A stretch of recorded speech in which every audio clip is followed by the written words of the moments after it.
Good morning बच्चों। Chapter 2 start करते हैं, बिजनेस स्टडीज़ का। ठीक है, चैप्टर 2 कहता है प्रिंसिपल ऑफ मैनेजमेंट के बारे में। ठीक है, प्रिंसिपल ऑफ मैनेजमेंट क्या होते हैं, कैसे ये डेवलप हुए, किसने ये डेवलप किए, हम इस चैप्टर में डिस्कस करेंगे। तो सबसे पहले हम आते हैं मीनिंग ऑफ प्रिंसिपल मैनेजमेंट। बच्चों पढ़ाएं, इसकी डेफिनेशन क्या है। A principle refer to a statement which reflect the fundamental truth, यानी बेसिक ट्रूथ को रिफ्लेक्ट करता है। कैसे? अगर हमने कोई काम किया, कैसे कि एक बॉल ली या एक चौक ली और उसको हम ड्रॉप कर दें तो कहाँ जाएगा वो? नीचे। Means law of gravity generate होती है, ग्रेविटेशनल फोर्स जनरेट होती है कि चौक नीचे की तरफ जाएगी। ये ट्रुथ कहाँ से आया?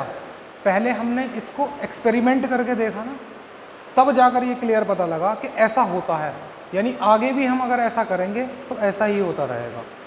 तो यही एक प्रिंसिपल्स है। लेकिन मैनेजमेंट के प्रिंसिपल्स में और साइंटिफिक प्रिंसिपल्स में थोड़ा सा चेंज है। साइंटिफिक प्रिंसिपल्स क्या है कि अगर इस चौक पर लॉ ऑफ ग्रेविटी लगी, यानी ग्रेविटेशनल फोर्स की वजह से ये नीचे आया, तो हमेशा यही होना है, कुछ भी कर लेना इसके अलावा। लेकिन मैनेजमेंट के प्रिंसिपल्स में थोड़ा सा चेंज ये आता है कि जो रूल्स एक बार बनाए, कब बने? पास्ट एक्सपेरिमेंट बेसिस, यानी एक एक्सपेरिमेंट करके देखा कि चौक गिर गई, ठीक है। ऐसे ही मैनेजमेंट का कोई हमने एक्सपेरिमेंट करके देखा कि ऐसा होना है, तो वो हमेशा ऐसा होगा ये श्योरिटी नहीं है, लेकिन उसके बेस पर हमें ही काम करना है कि ऐसा होता था तो आगे भी ऐसे होने के चांसेस हैं। यानी थोड़ा सा ये देख लेना कि प्रैक्टिकल सिचुएशंस क्या कहती है। ठीक है, the principle refer to a statement which reflect the fundamental truth about the some phenomenon. Phenomenon क्या है? Event, incident. ये इंसिडेंट ही तो थी कि किसके बारे में ट्रूथ बताता है कि चौक जब नीचे गिरी तो लॉ ऑफ ग्रेविटी लगती है यहाँ पर। तो ये एक घटना थी जो हुई, अब से पहले हुई, उसके बारे में एक ट्रूथ बताता है कि ऐसा होगा।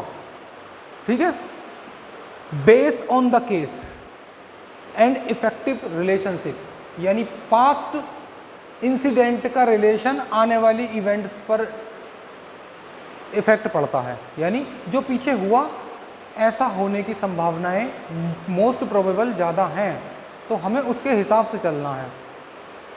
साइंटिफिक मैनेजमेंट में पीछे होने वाले इवेंट की संभावना 100% है, वही होगा सिमिलर, कोई चेंजेस नहीं होते। ठीक है, तो management principles versus science principles पढ़ते हैं। कैसे कि मैनेजमेंट प्रिंसिपल तो है फ्लेक्सिबल, यानी जो इवेंट पास्ट में हुआ जिसके बेस पर हमने कुछ फंडामेंटल ट्रुथ बनाए, वो आगे चेंज हो सकते हैं बेस ऑन द केसेस। अलग अलग केसेस में चेंज हो सकते हैं, लेकिन साइंस परफेक्ट डिफाइन है, जो उन्होंने क्लियर कह दिया वही होना है। मैथमेटिक्स फॉर्मूले a² + b² - 2ab कहीं भी लगा देना, एप्लीकेबल है, कोई चेंजेस नहीं है। लेकिन मैनेजमेंट में as per the situation change होंगी, उसके हिसाब से हमें हैंडल करना है। ठीक है, management principal apply with creativity, यानी पहली बात तो ये मानकर चलें कि मैनेजमेंट के प्रिंसिपल्स जिसके लिए अप्लाई होते हैं, हम ये मानकर चल रहे हैं कि मैनेजर को फॉलो करने हैं मैनेजमेंट प्रिंसिपल, तो ये कैसे अप्लाई होते हैं? क्रिएटिविटी से अप्लाई होते हैं। देखो, और अप्लाई विद क्रिएटिविटी, जितना मैनेजर क्रिएटिव होगा उनको वो उतना ही बेहतर तरीके से अप्लाई कर सकता है। यानी अगर कोई साइंटिफिक मेथड, मैथमेटिकल फॉर्मूला किसी ने डेवलप कर दिया, लॉग टेबल डेवलप करने में लगभग 20 साल लगे थे, है ना? जो भी बच्चे मैथ के हैं सुन रहे होंगे, लगभग 20 साल लगे थे। जिनको इसने बनाया होगा वो बहुत ज़्यादा क्रिएटिव होगा, बहुत ज़्यादा एफर्ट करे होंगे। लेकिन आज जब हम उसको अप्लाई करते हैं तो हम इतने क्रिएटिव नहीं होंगे। ठीक है, यानी हमने उनके मेथड को फॉलो करते चले आ रहे हैं, आराम से कर रहे हैं। लेकिन मैनेजमेंट प्रिंसिपल्स को फॉलो करने के लिए, यानी जो पीछे फॉलो हुए थे रूल्स, उनको हम अगर फॉलो करें तो हमको क्रिएटिव होना ज़रूरी है। जितने हम ज़्यादा क्रिएटिव होंगे उनको उतने ही ढंग से हम क्रिएट करा सकते हैं, मतलब अप्लाई करा सकते हैं। कैसे? जैसे कोई मिस्टर एक्स है, इसको काम कराना है मिस्टर वाई से, तो ये मान लो मैनेजर है, तो ये जितना ज़्यादा क्रिएटिव होगा, चालाक होगा, कुल मिलाकर उतना बेहतर तरीके से इससे काम ले सकता है।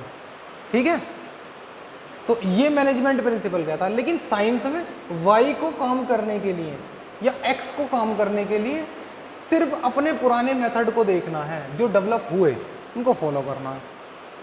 तो साइंस में और मैनेजमेंट प्रिंसिपल्स में ये थोड़े से चेंजेस हैं। ठीक है, management principle have to keep pace with the change in environment, है ना, यानी जैसे जैसे इन्वायरमेंट चेंज होगा उस हिसाब से अपने आप की मूवमेंट को, पेस का मतलब स्पीड को, मूवमेंट को चेंज करनी पड़ती है।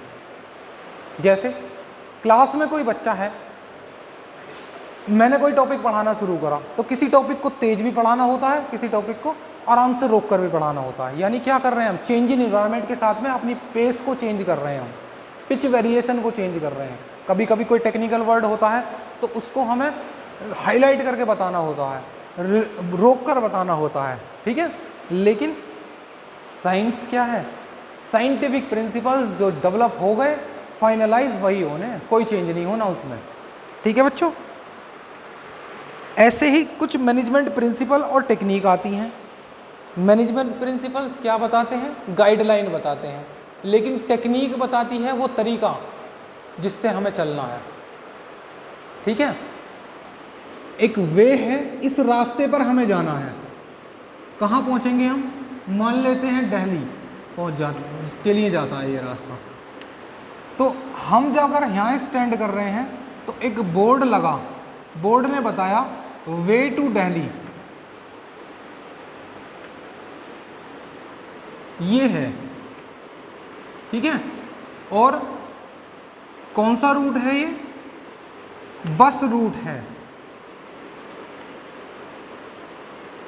क्या है ये, मैनेजमेंट प्रिंसिपल। लेकिन साइंटिफिक यानी मैनेजमेंट टेक्निक क्या है कि जब हम इस रास्ते पर चलेंगे किस तरह से चलना है, ये हो जाती है मैनेजमेंट टेक्निक। ठीक है बात, दोनों को हम इसे आराम से पढ़ लेंगे। मैनेजमेंट प्रिंसिपल फ्लेक्सिबल है, पीछे भी पढ़ा था हमने ऊपर, वेरी फ्लेक्सिबल। लेकिन ये जो टेक्निक है ये लेस फ्लेक्सिबल है। क्यों? क्योंकि जब हम चलेंगे तो इतना ज़्यादा चेंजेस करने की ज़रूरत नहीं है, जो एक बार टेक्निक में मिल गया होगा वो उतना हमें फॉलो कर लेना होता है, लेकिन ये ज़्यादा चेंज करने होते हैं मैनेजमेंट प्रिंसिपल में। ठीक है बच्चों, तो ये थोड़ी सी बेसिक्स थी सी मैनेजमेंट प्रिंसिपल्स की। इसके बाद हैं नेचर, है ना, और सिग्निफिकेंट। लेकिन नेचर और सिग्निफिकेंट अगर मैं आपको अभी पढ़ाने लगूं तो उसमें एक प्रॉब्लम्स आएगी। कैसे? जैसे देखो, यूनिवर्सल एप्लीकेशन आता है नेचर, यानी अगर मैंने इसे आपको पढ़ाना शुरू करा तो इसमें एक एग्जांपल दिया है प्रिंसिपल ऑफ डिविजिबल और वर्क, यानी मुझे आपको प्रिंसिपल ऑफ डिविजिबल वर्क समझाने होंगे, तब जाकर मैं आपको यूनिवर्सल एप्लीकेशन को क्लियर समझाऊंगा। तो इससे पहले हम इसके प्रिंसिपल ही पढ़ लेते हैं, क्योंकि सभी नेचर में प्रिंसिपल दिए हुए हैं। देखो, जनरल गाइडलाइन वाले में दिया है for example principle of stability, next में देखें प्रिंसिपल ऑफ डिवीज़न, और उसके बाद नेक्स्ट में देखें प्रिंसिपल ऑफ डिसिप्लिन, तो लगभग प्रिंसिपल ऑफ टीम स्पिरिट। तो पहले इन प्रिंसिपल को तो समझ लें, ये प्रिंसिपल क्या है, उसके बाद इन नेचर को समझेंगे। ठीक है बच्चों, तो पहले मैं आपको प्रिंसिपल समझाता हूँ, तब उसके बाद मैं इस पॉइंट पर आता हूँ, यानी सिग्निफिकेंट और प्रिंसिपल दोनों पर जब ही आते हैं। तो page number 65 as per the new book निकालते हैं फ्योल्स प्रिंसिपल्स के बारे में। ये मिस्टर हेनरी फ्योल्स है ना, इन्होंने जो प्रिंसिपल डेवलप किए, कैसे डेवलप होते हैं प्रिंसिपल? डेवलप करने का तरीका क्या है कि मान लो मैंने कोई मेथड यूज़ किया। मेथड कैसे कि दो व्यक्ति काम कर रहे हैं, और काम क्या कर रहे हैं, उन्हें ज़मीन से मिट्टी को एक्सप्लॉइट करना है। क्या करा, दोनों ने हाथ लिए और खोदना शुरू कर दिया, ऐसे ही करना ना। लेकिन मैंने उन्हें बताया कि बेटा हाथों से मत खोदो, एक काम करो ये लो एक इक्विपमेंट, इससे खोदो तो जल्दी आसानी से गड्ढा खोद सकते हो। तो अब एक प्रिंसिपल डेवलप हो गया कि काम कराओ इस तरह से। दूसरी बात, दो व्यक्ति काम कर रहे थे, एक को फर्नीचर की कटिंग करनी थी, दूसरे को फर्नीचर पर पेंट करना था। मतलब फर्नीचर पर कटिंग करनी थी और पेंट करना था, दोनों लग गए काम करने के लिए।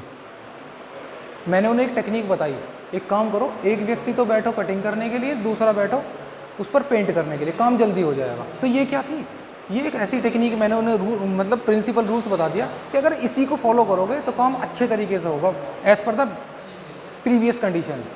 ठीक है, तो ऐसे ही हेनरी फ्योल्स एक व्यक्ति थे।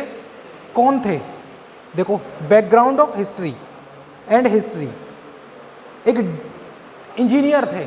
हेनरी फ्योल्स साइंस बैकग्राउंड से बिलोंग करते थे और एक माइनिंग फैक्ट्री में इंजीनियर थे। कुछ समय बाद उनकी पोस्टिंग होकर उन्हें मैनेजर बना दिया गया और मैनेजर बनने पर, जब उन्हें मैनेजर बनाया, उस समय पर उस फैक्ट्री की, यानी कोल फैक्ट्री जो माइनिंग थी, उसकी कंडीशन बहुत ज़्यादा ख़राब हो गई थी। वो डूबने की कगार पर, बिकने की कगार पर आ गई थी, इंसॉल्वेंट हो चुकी थी, है ना। इंसॉल्वेंट का मतलब जब एसेट कम हो जाएं और लायबिलिटी ज़्यादा हो जाएं तो उस कंपनी की कगार बंद होने लायक हो जाएगी, यानी इंडेप्टनेस में आ जाती है। लेकिन हेनरी फ्योल्स ने क्या करा, एक चैलेंज एक्सेप्ट करा कि इस कंपनी को मैं आगे लेकर जाऊंगा। ठीक है, और जब इन्होंने वो चैलेंज एक्सेप्ट किया कंपनी को आगे ले जाने के लिए, एक मिनट करो,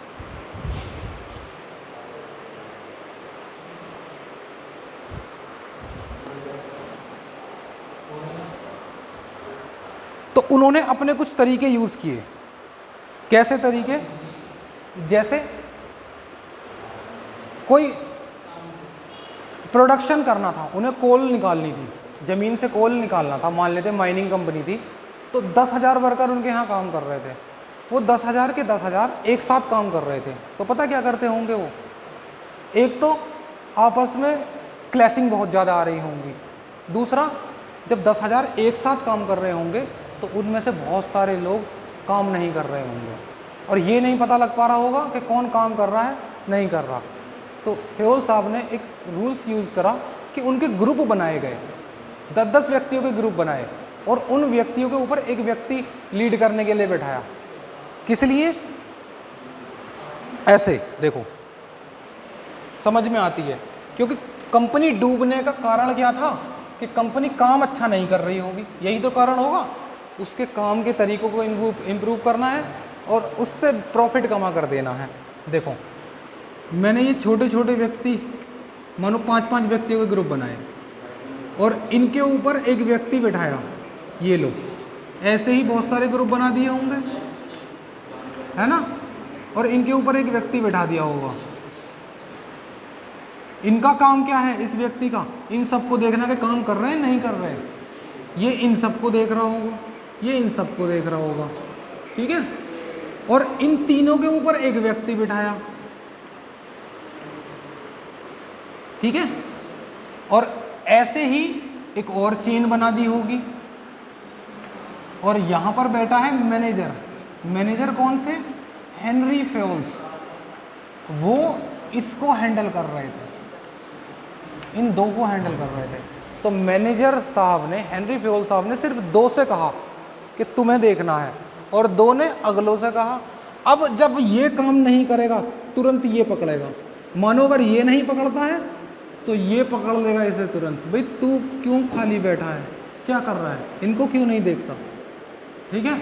तो अब सभी वर्कर जब काम कर रहे होंगे तो काम करने पर आउटपुट अच्छा आ रहा होगा, आउटपुट अच्छा आएगा तो प्रॉफिट से बाहर आएगी कंपनी। पढ़ते हैं इसकी हिस्ट्री को। Henry Fayols was born in the French in 1841। He got the degree of mining engineer. Engineer थे, 1860 में स्टार्ट करा वर्क इंजीनियरिंग का। कोल माइनिंग कंपनी थी, 1888 में उनका प्रमोशन होकर उन्हें मैनेजर बनाया गया। जिस समय उनको प्रमोशन बनाया, बिजनेस की जो कंडीशन थी वो इंसॉल्वेंट की थी। He accept the challenge and apply the managerial technique. उससे पहले कोई टेक्निक नहीं होती थी, उन्होंने खुद डेवलप की और उस डेवलप करने के बाद उनको फादर ऑफ मैनेजरियल इकोनॉमी माना गया। है ना, मैनेजरियल मैनेजमेंट स्टडी पर उनको उसका फादर मान लिया गया, क्योंकि उन्होंने उस टेक्निक को बनाया और उनको रिटर्न में उतार दिया, डॉक्यूमेंट्री में उतारा, और लोग उन्हें फॉलो करें तो अच्छा रिजल्ट आना शुरू हो गया। ठीक है, तो ये मेजर कंट्रीब्यूशन था इनका, और इनकी वो थी 30 साल बाद उनको रिटायरमेंट हुई और लीडिंग कोल स्टील कंपनी वो कहलाई गई, यानी उनकी उस टेक्निक से वो उस समय की सबसे बेहतर स्टील कंपनी मानी गई। ठीक है, पढ़ लेना आगे को इनके क्या हैं, लेकिन इनके हम वो टेक्निक देखना चाहते हैं जो इन्होंने डेवलप की। कौन कौन सी टेक्निक थी? सबसे पहले division of work. Division of work का मतलब है ये जो मैंने समझाया था, काम को जो बांटा गया, काम को जो बांटा गया वो कैसे बांटा गया? छोटे छोटे टास्क में बांट दिया गया। यानी अगर मेरे पास 10 वर्कर हैं, 1 2 3 4 10 तक, और मुझे टारगेट दिया, मैंने टारगेट दिया इन वर्करों को कि आपको 1 लाख यूनिट प्रोड्यूस करनी है ना, 1 लाख यूनिट प्रोड्यूस करनी है। तो इनको दिया टारगेट, ये 10 पता है क्या करेंगे? ये 10 टेंशन में आ जाएंगे कि 1 लाख यूनिट, इनमें से कुछ काम करेंगे, कुछ नहीं करने के। जो ज़्यादा करेंगे वो थक कर बैठ जाएंगे, और जो नहीं करेंगे वो आराम से मजे ले रहे होंगे। लेकिन मैंने क्या करा, इनको 1 लाख यूनिट एक साथ ना देकर मैंने क्या कहा, भाई मिस्टर 1 आप कितनी बनाओ, आज 1000 यूनिट बना कर दो, या 500 यूनिट बना कर दो। मिस्टर 2 आप सेपरेटली 500 यूनिट बना कर दो। सबसे मैंने 500 का टारगेट दे दिया ना, थोड़ा मंदा बोल लो, थोड़ा ठीक है ना, 500 का टारगेट दे दिया सभी को। अब ये आज का टारगेट था, ऐसे ही दिन में कितनी यूनिट बन गई? 5000 यूनिट बन गई, है ना। अब जब मैं रोज इनको कितने दिन में कंप्लीट करा लूंगा? 20 दिन में काम कंप्लीट हो जाएगा, काम खत्म। तो मैंने इनको छोटे छोटे टास्क में बांट दिया, है ना। ऐसे ही जब नंबर ऑफ लेबर ज़्यादा होती हैं, तो मैंने जो पहले वाला एग्जांपल दिया था, ग्रुप बनाकर उनके ऊपर एक व्यक्ति बिठा दिया गया, ये होता है डिविजिबल ऑफ वर्क, यानी काम को बांट दो छोटे छोटे टास्क में। दूसरा, यूनिट प्रोड्यूस करते समय बहुत सारे प्रोसेस होंगे, प्रोसेस जैसे उनको कटिंग करना, है ना, और फिर उसके बाद उनको असेंबलिंग करना,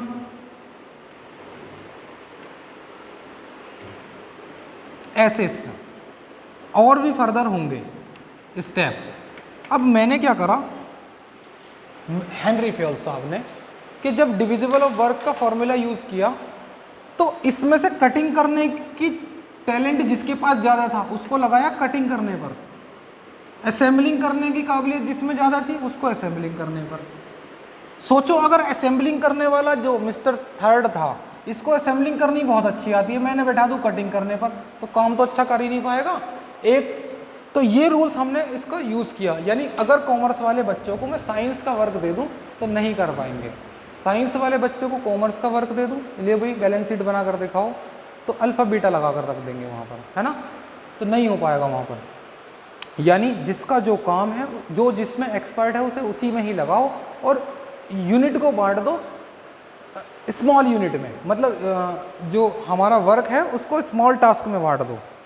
पढ़ते हैं बेटा इसको, देखो, division of work according to this principle the whole work must be divided into the small task or unit instead of assigning the whole work, यानी सारा काम एक ही को ना देकर छोटे छोटे टुकड़ों में दे दो, है ना। मानो स्कूल में 10 टीचर हैं और 10 टीचर्स को हमने कहा एक दिन एक टीचर पूरे स्कूल को पढ़ाएगा, दूसरे दिन पहले वाला रेस्ट करेगा, दूसरा टीचर पूरी क्लास को पढ़ाएगा जाकर सबको, तो क्या होगा, पढ़ा पाएगा? ऐसे ही सोवन हम तीसरे दिन तीसरे का नंबर ले लेंगे, कभी नहीं होने का। लेकिन हमने कहा कि 10 टीचर रोज पढ़ाओगे, लेकिन थोड़ी थोड़ी क्लास, 1 घंटे पढ़ाओ, रेस्ट करो आराम से, ठीक है, ये क्या है, स्मॉल टास्क दी गई, पूरी टास्क नहीं दी, छोटी टास्क दी। ठीक है, देखो पढ़ लेना इसको बेटा। Positive effect of principle of division of work, यानी अच्छे इफेक्ट क्या है, एक तो जिसको जो काम दिया गया, मानो ये ए है, नंबर 1 फ्रेशर है, कुछ नहीं आता, तो मैं इसको पैकिंग पर भी लगा सकता हूँ, कटिंग पर भी लगा सकता हूँ, असेंबलिंग पर भी लगा सकता हूँ। तो मान लो मैंने इसे पैकिंग पर लगा दिया, तो जब ये पैकिंग करता रहेगा, रोज पैकिंग करता रहेगा, तो क्या होगा, ये तो एफोर्डेबल हो जाएगा, यानी वेल टैलेंटेड हो जाएगा उस चीज़ में, स्पेशलाइजेशन हो जाएगी इसके अंदर। तो मीन्स क्या हुआ, mister A will be the specialise for the packing material. देखो पॉजिटिव इफेक्ट आए, स्पेशलाइजेशन हुआ और एफिशिएंसी इंप्रूव हो गई, यानी काम करने का जो एफिशिएंसी थी वो इंप्रूव हुई। जब मैंने असेंबलिंग वाले को असेंबलिंग करने के लिए बिठाया तो वो बेहतर तरीके से काम करेगा, एफिशिएंसी अच्छी आएगी। अगर मैं उसे कटिंग पर बिठा देता तो नहीं कर पाता वो। जैसे साइंस वालों को बैलेंस शीट बनाने के लिए दे दो तो शाम तक बैठे रहेंगे, बैलेंस शीट नहीं बनेगी, है ना। और आगे कहते हैं consequence of violation of this principle, अगर हम इस प्रिंसिपल को फॉलो नहीं करते हैं तो क्या नतीजे आएंगे, काम ठीक से नहीं होगा, लिख सकते हैं ना अपना आप ही, स्पेशलाइजेशन खत्म हो जाएगी, डिले पेमेंट होगा, लोग एक दूसरे पर इंटरडिपेंडेंट हो जाएंगे कि अरे मैं नहीं करता दूसरा कर लेगा। तो यही इसके केसेस होते हैं। दूसरा कि मानो कोई काम एक वन ने करा, वही काम दूसरे ने कर दिया, हमने कहा भाई पानी लेकर आओ, है ना, तो पानी लेने एक वन भी चला गया, तू भी चला गया, लेकिन मैंने काम बांट रखा भाई तुझे पानी लेने का काम है, तुझे ये करने का काम है, तो फिर ये क्लैशिंग नहीं आएंगी इस तरह की। इसके बाद आती हैं अथॉरिटी एंड रिस्पॉन्सिबिलिटी, मार्क कर लें, बहुत ज़्यादा इंपॉर्टेंट है। ये 14 प्रिंसिपल्स डेवलप किए थे हेनरी फ्योल्स ने। और पहली बात ध्यान रखना कि ये जो प्रिंसिपल है किसके लिए गाइडलाइन देते हैं, मैनेजर के लिए गाइडलाइन देते हैं, नॉट ए इंडिविजुअल पर्सन, यानी सिंगल स्मॉल यूनिट को हम इसमें गाइडलाइन नहीं कर रहे हैं, सीधा मैनेजर के लिए गाइडलाइन दे रहे हैं कि मैनेजर को क्या क्या रूल्स फॉलो करने चाहिए। ठीक है बेटा, पढ़ो अथॉरिटी एंड रेस्पॉन्सिबिलिटी। नेक्स्ट आते हैं अथॉरिटी एंड रेस्पॉन्सिबिलिटी पर। देखो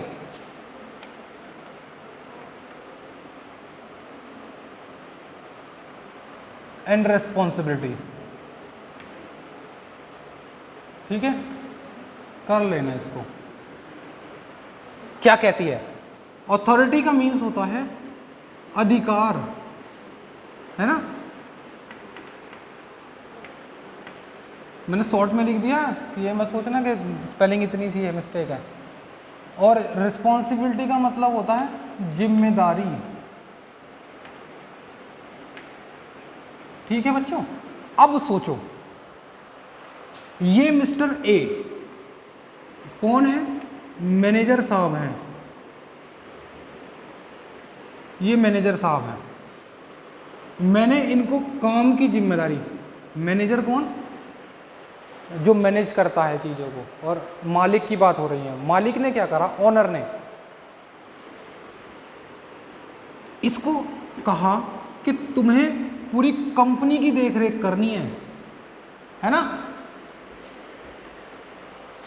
कंपनी की देखरेख करनी है, यानी कंपनी में जो भी कुछ होता है उसके जिम्मेदार कौन है, ए हैं, अच्छा होगा बुरा होगा ये जिम्मेदार है।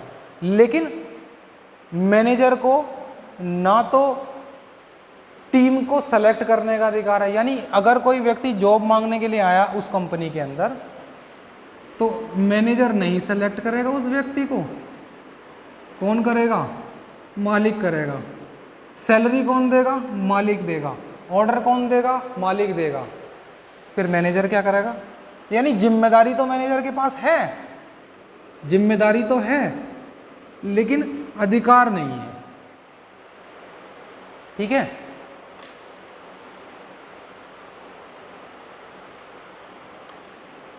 और इसके अपोजिट इसको अधिकार सारे दे दिए।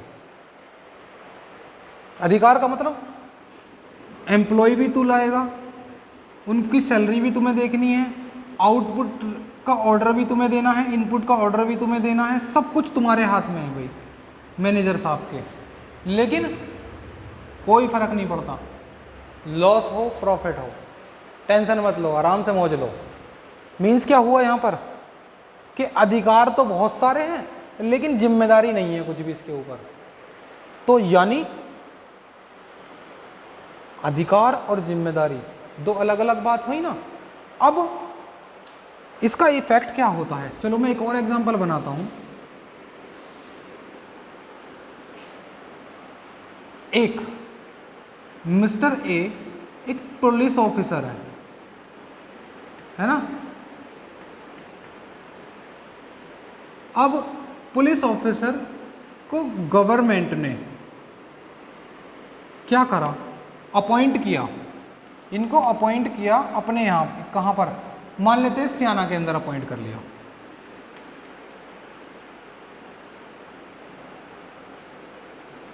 कहाँ पर, सियाना में।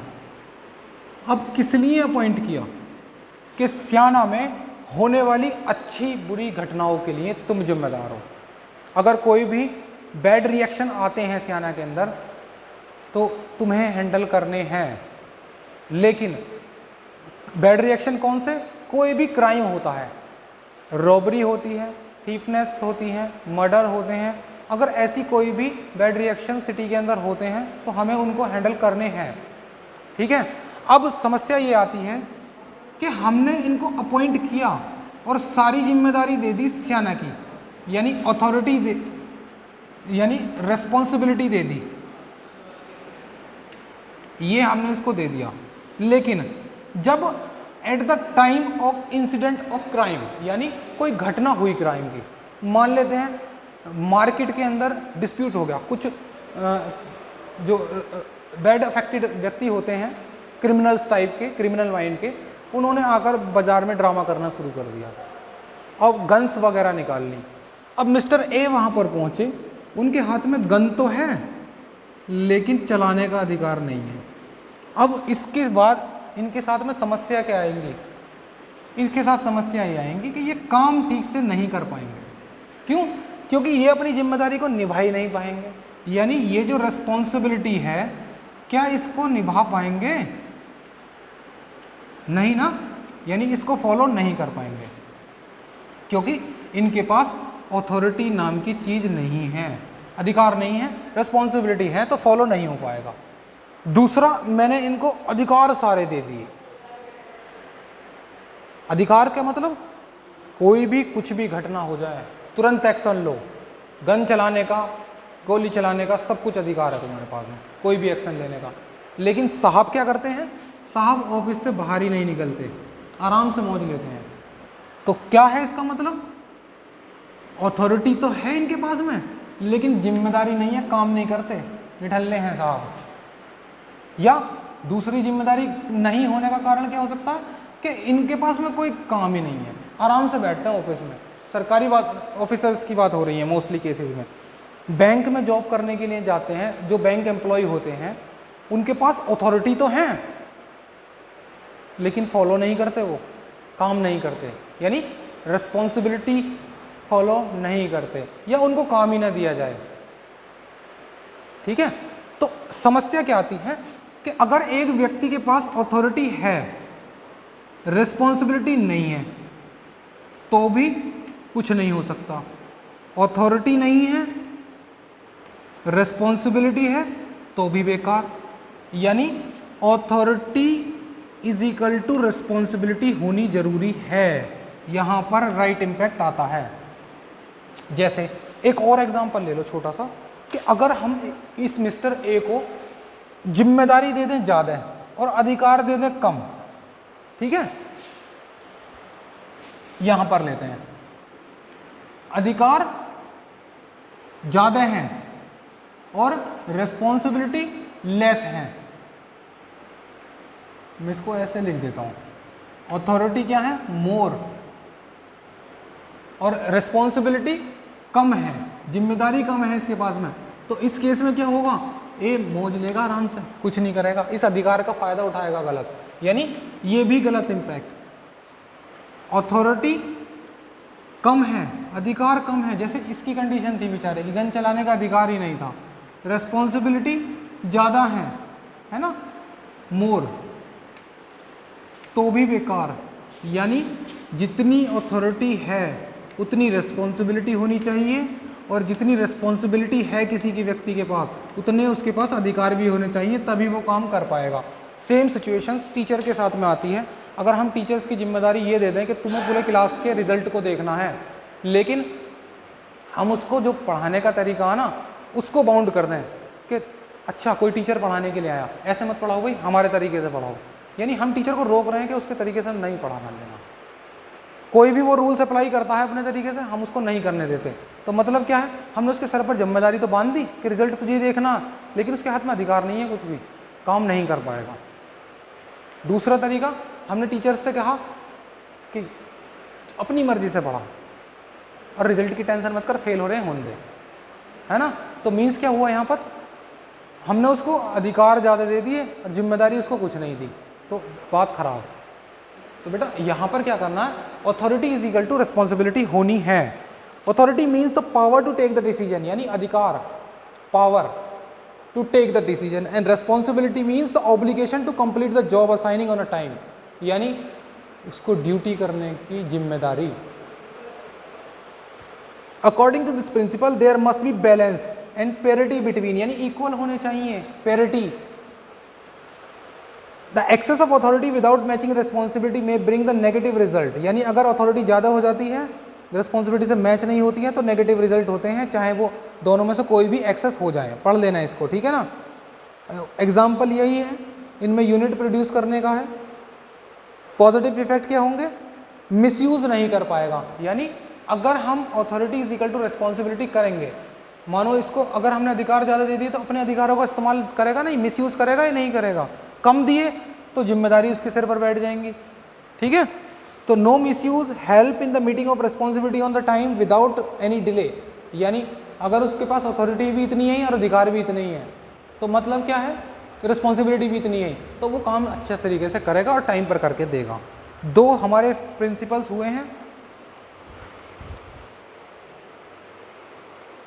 इसके बाद हम अगले प्रिंसिपल्स को जो कवर करेंगे, ये थोड़े टेक्निकल थे या समझाने वाले ज़्यादा थे, इसलिए मैंने इसमें टाइम बहुत ज़्यादा लगाया है। आगे करते हैं नेक्स्ट वीडियो में बाकी प्रिंसिपल्स को, 14 प्रिंसिपल्स कवर कर लेंगे हम उस पर नेक्स्ट वीडियो में, ठीक है बेटा, जल्दी से नोट कर लो।